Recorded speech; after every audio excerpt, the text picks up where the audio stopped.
I think that the debate about birthright citizenship is about white supremacy.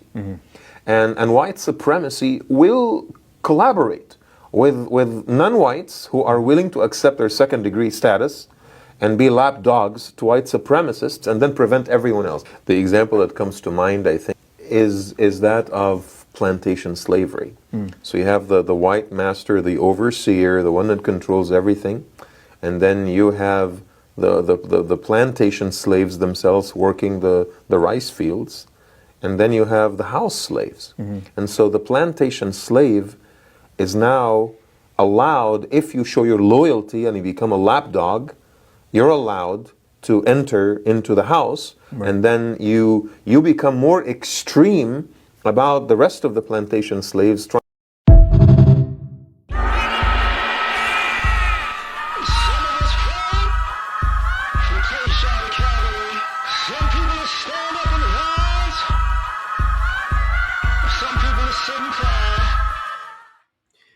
Why we don't like the POC, people of color thing anymore.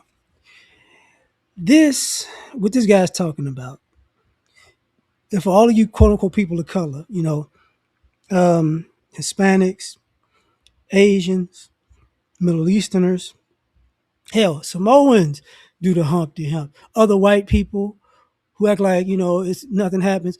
Y'all keep bringing up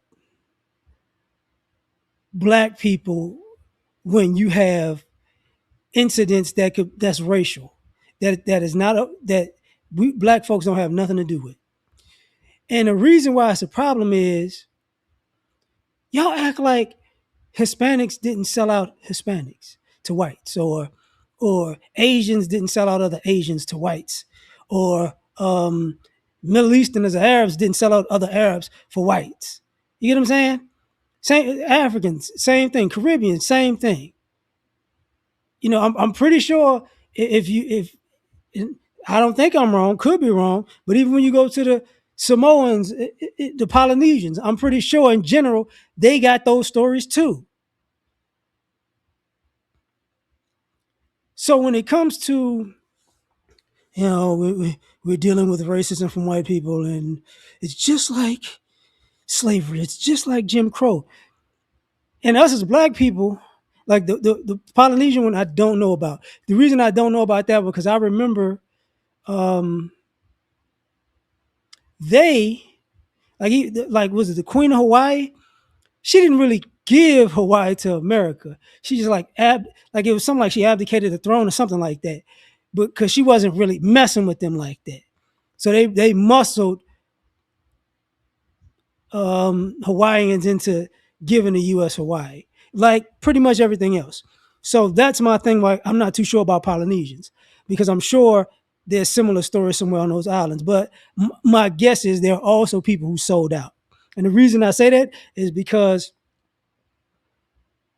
it seems like they have a tendency to have an affinity for white people sometimes. And normally all of the groups that do that, they had sellouts in their midst. Now,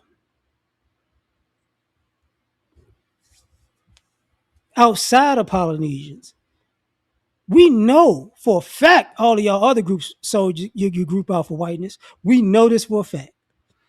The history has been on it. We've learned it. We've studied it. We got it. And y'all get to America and y'all side with trying to be under the umbrella of whiteness one minute to be, it is not just the Asians, because I know y'all people like to say the Asians, the modern minority. No. The Middle Easterners do that too. Hispanics do that too. That's why when they go, Hispanics are hardworking people. And they flip-flop on Middle Easterners, because they're good people one minute, they don't bother nobody, they do good business, and the next minute they're Muslims and they're terrorists. So they know exactly what I'm talking about. And I ain't really speaking up for them because they racist too. Because, ask all the black Muslims who the Arab Muslims are racist to them even when they worship in the same God.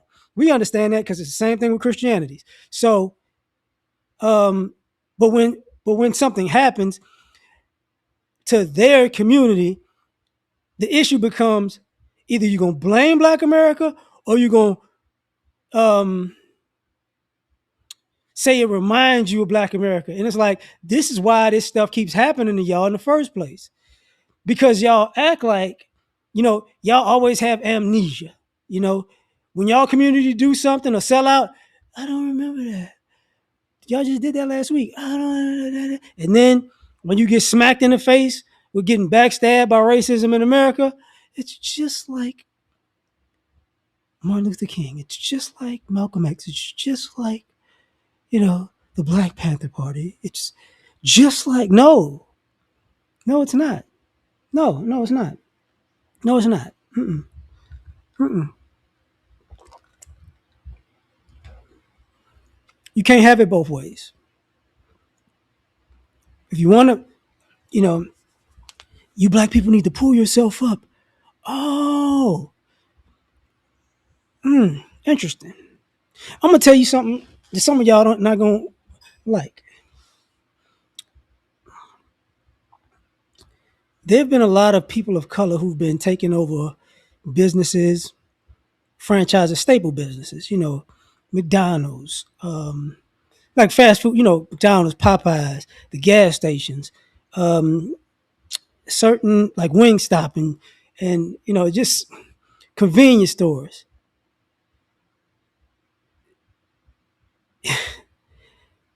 A lot of y'all are messing those businesses up because you're not cleanly and your standards get lower because you don't care about customers coming back. You're just trying to give them the first time.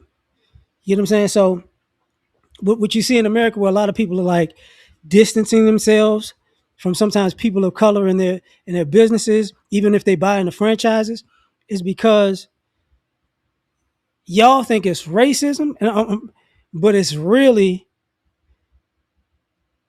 something's off when we get there. It's not as clean.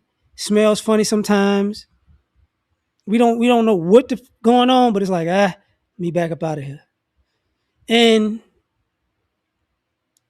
when that happens, y'all go to racism, and it's like, no, it's American. Let's just say the business of cleanliness. That's why people go to certain places, and that's why people leave certain places because they don't like the cleanliness and the vibe and the products generally. And I say that because a lot of you folks, a lot of y'all made y'all bones dealing in the Black community, and that's how y'all was doing shit in our community, and y'all felt like quote unquote we just had to take it or whatever because of the food deserts and whatnot. And that same mentality y'all brought outward into, let's just say, suburban America or middle class America, and that shit is not rocking. Nobody's rocking with that at all. But we knew that would probably happen because dealing with America in business, they're they're on Black folks' neck about standards and we have to do things the right way and be certified. It's that they're not on y'all like that, and we can tell by the way y'all businesses are that they stay open under conditions that would usually get condemned. And that's been a stereotype of quote unquote people of color for decades, truth be told. But I say that to get back to the conversation about that lower standard that we could just give y'all anything. And then when something happened, it's because of racism. But the racism I'm dealing with is just like Black people, but you're in on being racist against Black people. And you won't call out your own community for selling out. And I should have said this earlier. A lot of y'all are considered sellouts in your own countries, in your own homelands. So y'all really don't care about, you know, being considered a sellout because a lot of y'all ain't really welcome back home anymore because of this same mentality. And sometimes people in your homeland are using you, and you just flip them the bird too. Like, nah, I'm not having it. Both things do happen. You know, I'm not crazy, and to not know that. But at the end of the day, that ain't Black America's problem or fault. So stop comparing y'all life to us when y'all use us when it's convenient. Participate against us when it's convenient. And when we warn you what's about to happen to you, you throw us the finger when it's convenient and say we're more American. Okay, cool. And then when quote unquote white America turns on you, then we got to be we need to be brothers and unite when it's convenient. Right. That's why we don't really rock with the people of color thing, because we know of y'all's histories in this country, and y'all the sellout part in this country, the bowing down part in this country, the getting screwed over in this country, and y'all never really acknowledge y'all own stuff, positive or negative. Leave us out of y'all BS because we got history of y'all double crossing and backstabbing us. Y'all don't tell them. Did you tell any stories of the Black community backstabbing y'all community? No, y'all can't. Y'all consider backstabbing is y'all stabbing us in the back and us leaving you alone. And when you get screwed over, you stabbed me in the back by you leaving me alone because I stabbed you in the back. That is so wrong. No, we're not having it. But I'm done, man. Peace.